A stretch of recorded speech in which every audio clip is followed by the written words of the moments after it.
Press In. Le décryptage de l'actualité vu par iWeb. L'information pour vous et avec vous en toute objectivité et impartialité. 28 décembre 2022, il ne nous reste plus que 4 jours pour entrer en 2023, l'année qui sera agitée certainement au regard de joutes électorales qui seront organisées le 20 décembre 2023. C'est l'avant-dernier numéro de Press In de l'année. Bonjour Sokat, bonjour Kandi Kisalo, bonjour Atibou. Bonjour à toi Atibou, bonjour Gilbert Ngonga. Alors, joyeux anniversaire spécial à Marthe Amboyo depuis les États-Unis, mais également à maman Marguerite Mukenzi de la part de monsieur Marc Diakenda. Moi aussi, de ma part, je vous souhaite un très joyeux anniversaire. Que la paix et la joie vous accompagnent tous les jours de votre vie. Alors l'actualité ce matin ou aujourd'hui, c'est le départ des ministres pro-Katumbi du gouvernement. Dans nos précédentes analyses, nous l'avions dit et aujourd'hui nous revenons sur ça parce que les journalistes, c'est l'écrivain du présent. Nous l'avons prédit et aujourd'hui ça s'est réalisé. Alors, j'aimerais que nous puissions discuter d'abord autour de la démission des ministres pro-Katumbi. Ils sont à 3. Les premiers, c'est le ministre du Plan, Christian Mwando. Le deuxième, c'est le ministre du Transport, Chériban Okende. Et le troisième, c'est Momat, un ministre provincial dans la province du Haut-Katanga. Les trois ont démissionné du gouvernement Sama Lokonde. Alors, j'aimerais pour comprendre... Ils sont à 4 avec la démission. Avec la démission. Non, lui, il ne serait pas partant. Il va demeurer dans l'Union sacrée. Voilà. Donc, ils sont 3. Et le quatrième qui s'ajoute sur la liste, c'est le ministre provincial dans la province du Haut-Katanga. Je l'ai dit. Ça fait déjà 4, c'est-à-dire la vice-ministre de la Santé, le vice-ministre du Plan, et le ministre de Transport et voies des télécommunications, Chériban Okende. Tout à fait. Alors, j'aimerais d'abord que nous puissions commencer sur la nature de la politique, je dirais même la nature de la politique de la République démocratique du Congo, la politique congolaise, mais aussi la nature de l'homme politique.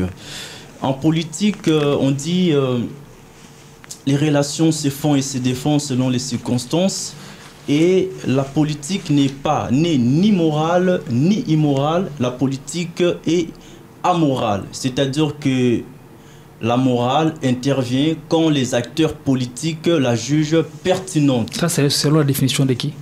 Là, c'est pas une définition en fait. C'est une théorie purement congolaise ou une théorie purement socratique? Je dirais comme ça. Les deux à la fois. Les deux à la fois. Voilà. Alors, la nature de l'homme politique, c'est ça. Donc, je juge pertinent que je peux me comporter suivant les règles de la morale ou non. Ça dépend d'une personne à une autre. Alors, j'ai lu Saint-Augustin qui a écrit un ouvrage intitulé La Cité des Dieux. L'écrivain romain. Oui, l'évêque catholique également. Saint-Augustin, il a écrit un ouvrage très intéressant que je vous recommande de lire, La Cité des Dieux. Dans cet ouvrage, Saint-Augustin définit 2 types de sociétés. La première, c'est la société caractérisée par l'amour de soi, c'est-à-dire l'égoïsme, l'intérêt personnel, les profits. Et le deuxième type de société, c'est la société caractérisée ou fondée par l'amour de Dieu. Là, il y a un amour désintéressé.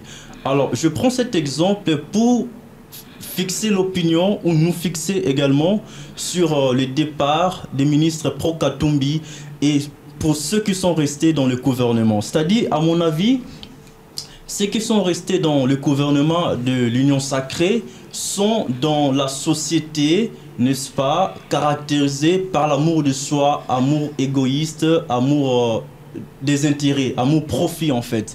Ils veulent profiter du gouvernement jusqu'à sa fin. Ils ne veulent pas quitter. Alors ceux qui ont quitté le gouvernement, ils ont manifesté leur loyauté à Katumbi sont dans la société caractérisée par l'amour de Dieu, un amour désintéressé.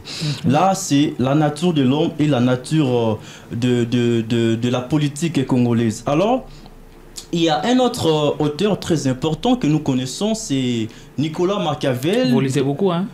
Voilà, je lis beaucoup en tout cas. Je crois que c'est pareil, pareil pour Kandi Kisalou. Peut-être pas. Peut-être, ça reste... Elle est écrivaine. Et d'ailleurs, à titre indicatif, j'informe tous qui nous suivent qu'il est sur un nouvel ouvrage qui sera bientôt... Pourquoi tu me dévoiles comme ça qui sera bientôt dévoilé. Voilà. Nous le saurons. Alors, j'étais en train de dire qu'un autre auteur très important, Nicolas Machiavel, qui a écrit l'art de gouverner plutôt, il a dit le but de la politique, c'est quoi? C'est d'obtenir les pouvoirs et les conserver le plus longtemps possible. Les ministres qui sont restés dans le gouvernement ont voulu conserver les pouvoirs le plus longtemps possible. Ils l'ont obtenu et ils veulent les conserver le plus longtemps possible. Alors, un autre ouvrage, le tout dernier, c'est cette fois-ci, c'est toujours Nicolas Machiavel dans son ouvrage intitulé Le réalisme politique. Le réalisme politique.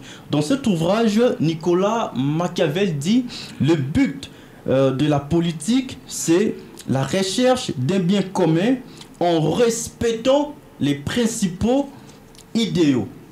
Là, c'est le but de la politique.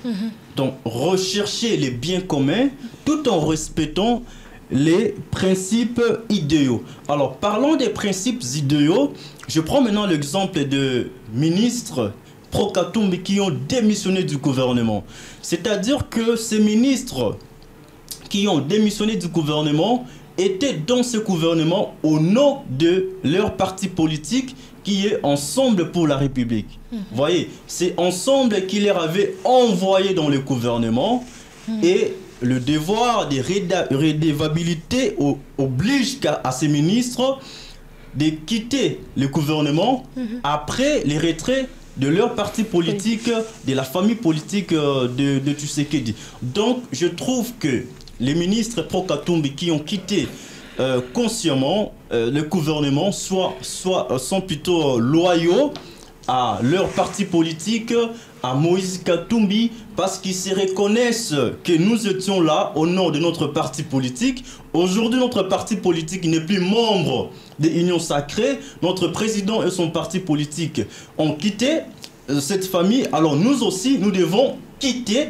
n'est-ce pas, le gouvernement. Donc c'est un acte à encourager et je crois que ces ministres qui ont quitté le gouvernement, peut-être ils espèrent voir Moïse Katumbi en 2023 président, si bien que sa candidature pose déjà problème et sa nationalité. Ça c'est notre dossier. Mais seulement, je pense qu'ils sont confiants. Et ils espèrent qu'en 2023, Katumbi pourrait être président de la République. Je ne sais pas si vous avez un avis contraire ou bien... Je crois que Kandi pense... Vous émettez dans la même longueur d'onde différemment. Dire que j'ai un avis contraire, ce n'est pas tellement ce que je pense, mais je suis plutôt en train de me poser des questions. Je sais que c'est...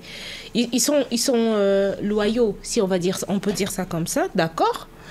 Mais j'aimerais qu'on recule un tout petit peu en cherchant à savoir quel a été le bilan de leurs prestations en tant que ministre.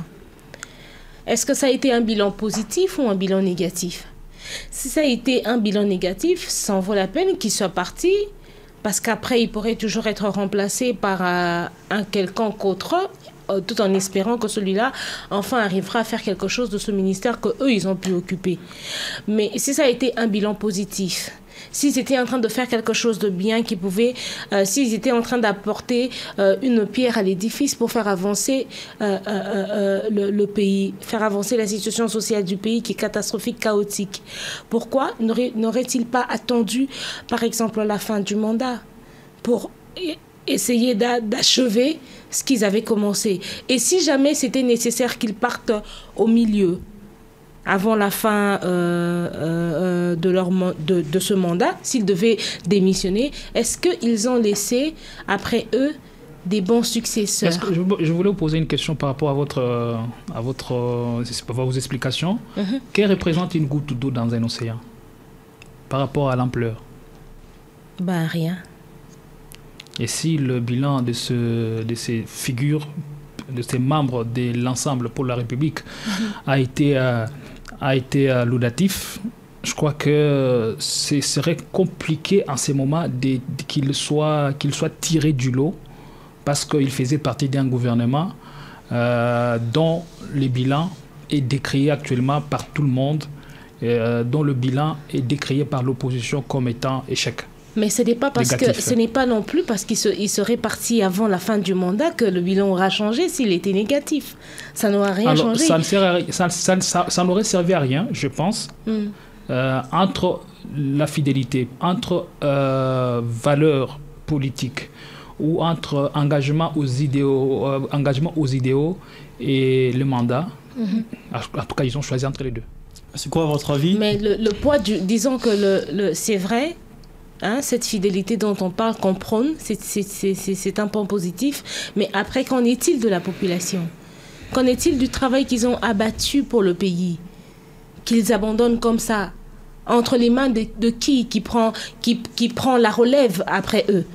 Si c'était positif, si c'était sur un bon élan, c'est vrai qu'on ne sait pas sentir ça vu le niveau du pays qui est en dessous de la barre. On est dans un trou profond, d'accord, je suis d'accord, mais s'ils arrivaient déjà à tracer un chemin où on pouvait voir de loin une petite lueur, une petite lumière, à qui? C'est entre les mains de qui qu'ils ont laissé la suite du travail qu'ils ont commencé.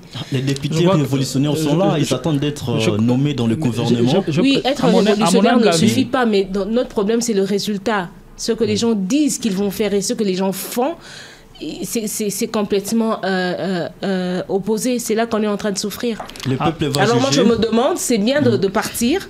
D'accord, de partir, de rejoindre son président qui s'est retiré de cette famille politique. Mais après, est-ce que c'était vraiment, c'est vraiment à l'avantage du pays, à l'avantage de la population?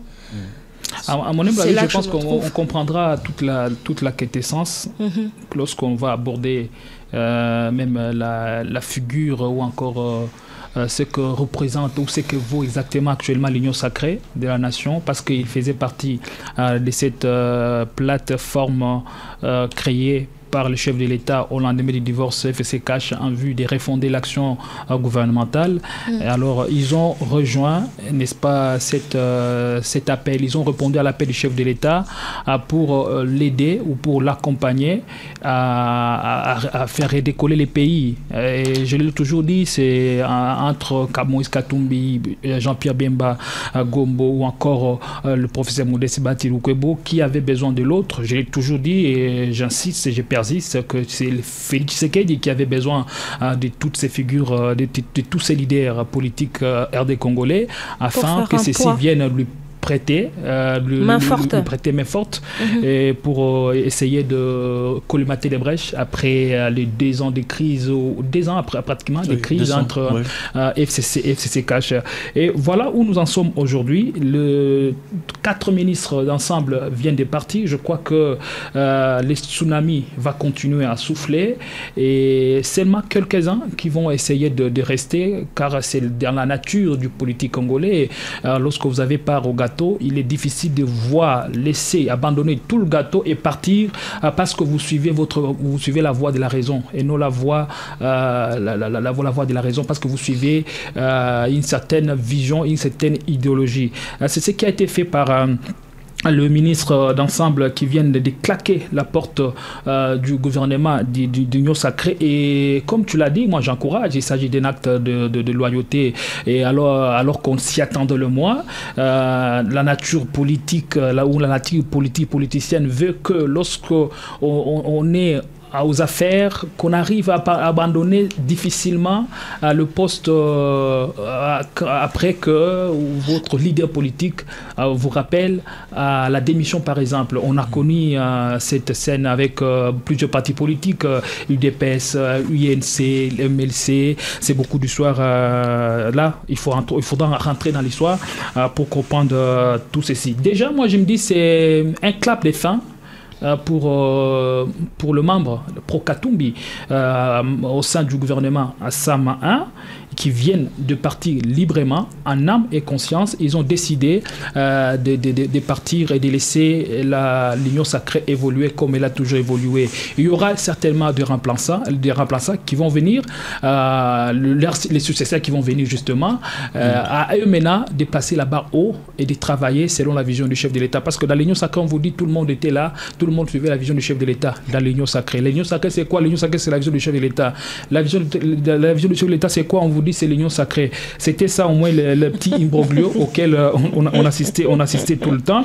C'est un acte à encourager vivement, et un acte à encourager vivement. Ils viennent aujourd'hui de partir carrément, et ceci aura des conséquences directement sur même la récomposition de l'Union sacrée. On le disait dans le précédent pressing que le départ de Moïse Katumbi va entraîner une récomposition de l'Union sacrée, voire même du gouvernement Sama 1. Vivement, on le disait d'ailleurs, il y a impérieuse nécessité de voir un Sama 2, parce que les têtes pensantes, il y en a, certaines figures, d'autres figures politiques, d'autres députés qui pourraient faire les rentrées au sein du gouvernement.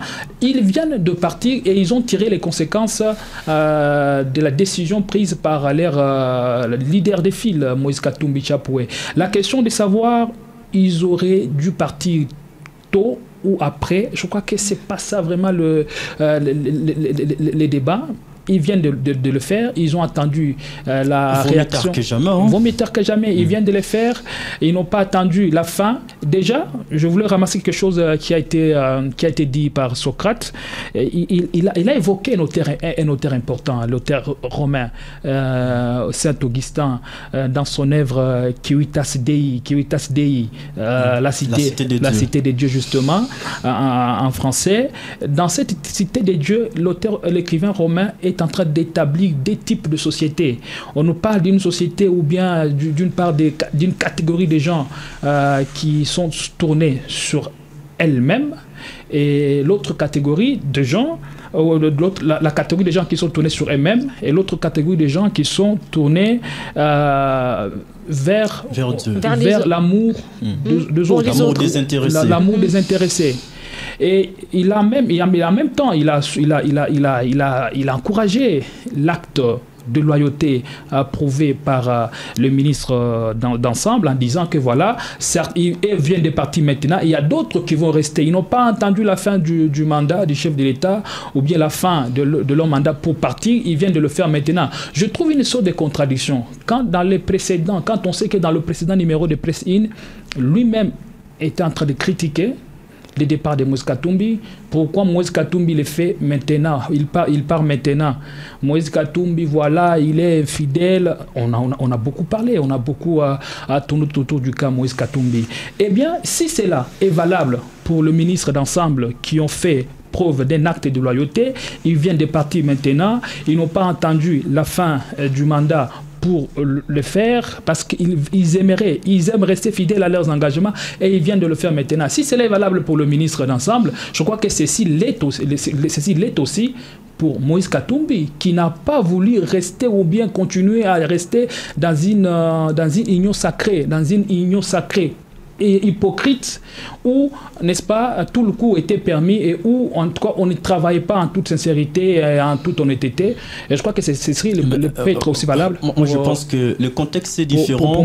Quand on parle du départ du ministre Pro Katumbi du gouvernement, et quand on parle de Katumbi lui-même, de l'Union sacrée, Katumbi quitte le gouvernement, est-ce à son nom propre ou bien il a consulté son parti politique? Parce qu'il avait à l'époque lancé des consultations. quels sont les résultats de ces consultations? Jusqu'à maintenant, on ne sait pas de quoi il s'agit. Katumbi a pris la décision parce qu'il veut postuler en 2023. Il vise un intérêt qui est bien défini. Alors que les ministres ont quitté, n'est-ce pas, les gouvernements, c'est une suite logique du départ de Katumbi de l'Union sacrée. Donc, ils se sont montrés fidèles et loyaux envers leur parti politique. Et Katumbi a quitté l'Union sacrée au nom de qui? Est-ce qu'on lui a demandé de quitter ou bien il quitte parce qu'il vise un objectif? C'est un peu de ça la différence. Vous parlez tantôt... Lui, c'est un leader. Je te rappelle, lui, c'est un leader. Il y a la différence entre un leader et les gens qui le suivent après. Quand on est leader, on porte la vision. Vous êtes la tête, comme on dit en latin, caput mundi. Vous êtes la tête, c'est vous qui orientez, c'est vous qui donnez les tons, vous voyez. Et en tant que leader, il a vu certes les dangers. Il vous dit, dans son interview accordée aux médias français, qu'il veut sauver la nation. Il vous dit dans son interview aux médias français que la nation est en danger. L'Union sacrée, c'est un bateau en pleine pérégrination et le bateau est en train de tanguer exactement. Et c'est en connaissance, c'est tout, c'est après avoir réuni tous ces éléments qu'il s'est décidé, en tant que leader politique, de venir à la rescousse du pays, de venir à la rescousse du bateau Union sacrée. Et donc, lui, en tant que porteur de la vision, eh bien, il s'est fixé cette ambition. Vous qui êtes derrière lui, derrière le leader, vous devez le suivre. J'aimerais vous rencontrer un tout petit peu avant de passer la parole à Madame Kandi qui va justement s'étaler sur la recomposition de l'Union sacrée. C'est irréversible. Hein. Tout à fait, il faudra irréversible. les soulever. En fait, Moïse Katumbi dit qu'il a la vision pour le Congo et il veut sauver le Congo. Mais Saint-Augustin, dont on parlait tout à l'heure, a dit « Dieu qui nous a créés sans nous, il ne peut pas nous sauver sans nous. Il veut nous sauver avec nous. » C'est-à-dire que l'union fait la force. Il y a la part de Dieu et la part de l'homme. La part de Tshisekedi en tant que président de la République et la part de Katumbi qui apporte, n'est-ce pas, qui pouvait apporter la pierre pour construire l'édifice qui est la République démocratique du Congo. Mais quand tu quittes cette maison, tu te sépares des membres de l'Union sacrée et tu te retires. Là, ce n'est pas une façon d'apporter le changement dans le pays. Parce que rien ne nous rassure aussi qu'il pouvait apporter sa pierre dans l'Union sacrée pour que le pays aille de l'avant. C'est comme ça que j'ai posé la question de savoir tout ce mouvement qui se fait. D'abord Katumbi qui part, puis après ces ministres qui partent. Qu'en est-il de la population ? Qu'en est-il de ce changement qu'on attend? Qu'en est-il de cet espoir qui a pu à un moment donné naître de nous en se disant que d'ici 4 ans, 5 ans, on aura un Congo meilleur, on aura une vie meilleure, on aura un social un peu plus développé, on sera un peu plus avancé. C'est là où moi je me pose la question. C'est bien d'être fidèle.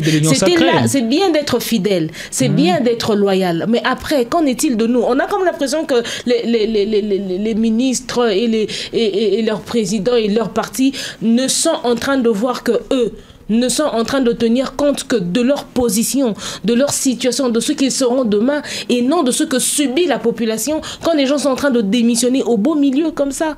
Pendant qu'il y a de ces projets pour lesquels je pense évidemment que le président tient à cœur à pouvoir les mettre finalement sur pied, que ce soit vraiment une réalité et non des promesses qui restent dans l'air que personne n'a pu saisir. Qu'en est-il de la population? Alors quand on parle maintenant de recomposition... Je voulais répondre à une question. Très rapidement justement. Tu as posé une question, je voulais te répondre. Ce matin, avons suivi l'interview de Moïse Katumbi accordée à Jeune Afrique, dans laquelle il dit voilà, j'aurais pris ma retraite politique depuis longtemps si le chef de l'État, Félix Tshisekedi, avait bien fait les choses proprement. Ceci voudrait dire que le chef de l'État, Félix Tshisekedi, qui est au pouvoir, aurait bien gagné tous les opposants politiques. Tous les opposants, tout le leader politique qui s'oppose aujourd'hui à son régime, il aurait pu les gagner en étant sincère avec eux et en ayant un bilan à présenter et surtout en amenant tous les leaders politiques à une gestion collégiale du pays, car il s'agit de l'union sacrée. Lorsqu'on fait l'union autour de la nation, c'est pour que chacun amène sa contribution, pour que chacun amène la pierre à l'édifice dont vous avez parlé. Et maintenant, quand Moïse Katumbi ou quand l'ensemble de la République, pour ne pas parler de l'individu, quand l'AFDC, chacune des plateformes vient avec son cahier de charges, pourquoi ne pas prendre en compte? Quand maintenant les leaders qui sont de l'Union sacrée vous prodiguent des sages conseils, pourquoi ne pas le considérer et voir dans quelle perspective pouvait conduire le Congo? C'est là le plus grand problème. Donc aujourd'hui, j'ai dit, si la réélection de Félix Tshisekedi serait compliquée en 2023, je crois que ce sera suite aussi à son erreur de n'avoir pas pu garder tout le monde dans l'Union sacrée avec la même aspiration, les mêmes objectifs de sauver le Congo et d'amener le Congo à l'émergence. Quand Katumbi dit que si Tshisekedi avait bien dirigé le pays, il allait prendre sa retraite politique, mais il a participé dans l'Union sacrée avant qu'il quitte cette famille politique de Tshisekedi. Il aurait dit apporter sa pierre, il n'a pas apporté sa pierre. Aujourd'hui, si le pays n'est pas bien dirigé, il est aussi l'un des gens qu'on va pointer du doigt en 2023. Pourquoi vous dites que tout le membre sacré? Pourquoi vous dites que tous les membres de l'Union sacrée seront responsables du bilan? Mais c'est un gouvernement de l'Union nationale. Vous avez travaillé. Vous ne pouvez qu'être jugé suite à la manière dont vous avez fait les choses. Si le bilan est positif, c'est-à-dire qu'ils sont aussi responsables. Mais c'est normal. Oui, c'est normal. On va tenir compte aussi c'est négatif, du secteur dans lequel le bilan de l'actuel régime est positif. Je n'ai pas arrêté de le dire. Depuis, je n'ai pas arrêté de le dire que le bilan il est négatif. Je ne suis pas hypocrite. Le bilan est négatif, on le sait. On n'a pas besoin de faire un dessin. Le bilan du pouvoir actuel. Il est négatif, mais on se bat pour améliorer les choses peut-être même avant la fin. Monsieur Gédéon, je crois qu'il y a l'idée de recomposer l'Union sacrée avec les départs enregistrés de ces 4 ministres au sein du gouvernement. Je ne sais pas si vous avez un avis sur ça. Aujourd'hui, je ne fais que me poser des questions. Je me dis, il y a ces 4 ministres qui sont partis. Quels sont les prochains qui viendront remplacer? Serait-ce des personnes qui seront à mesure d'aider le président de la République à arriver à un résultat plus ou moins positif d'ici la fin 2023? C'est la question que je suis en train de me poser. Recomposition, si, mais ce sera qui? C'est la question que je me pose aussi.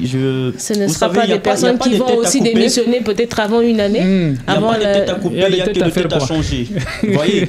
Donc... Soka est fort à l'expression. Pas de tête à couper, mais des têtes à changer, d'accord. Oui, mais qui on change... Je crois que les remaniements ou la récomposition d'abord de l'Union sacrée s'impose en fait. Pourquoi? Parce que... Pas le choix. Il y a déjà Katumbi qui part. Il me semble que tu changes d'avis, tu changes des physiques d'épaule. Non, même pas. Dans l'ancienne presse, tu as dit non, je ne vois pas l'importance d'avoir il faut situer les textes dans le contexte. Alors quand tu sors du contexte, c'est le prétexte. Vous voyez? Donc il faut situer les propos.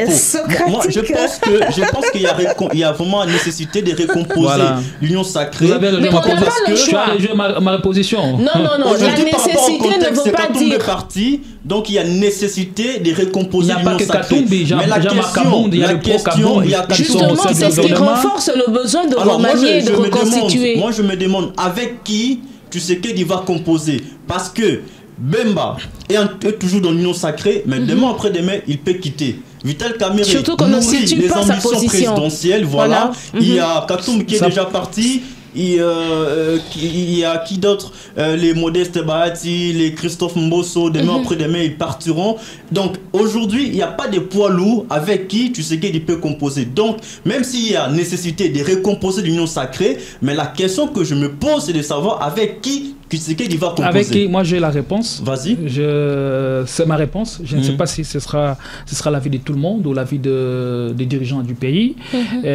L'Union sacrée, le départ a été on est très mal parti avec l'Union sacrée. Et j'ai toujours dit, et je révèle sur ce plateau, que entre les leaders politiques, entre ou en politique, il n'y a que les intérêts.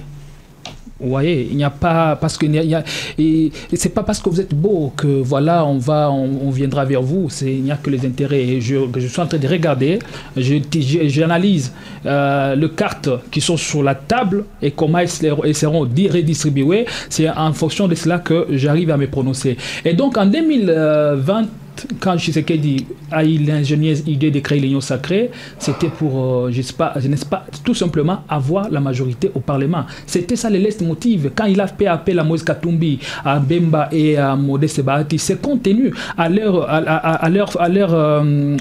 représentativité à la chambre basse du Parlement qu'il est arrivé à leur faire appel. Et après, maintenant, on a créé l'Union sacrée. Aujourd'hui, l'Union sacrée est en train de battre de l'aile. Selon Kandi Kisalou, le bilan est négatif. Et bien, je crois qu'il y a nécessité.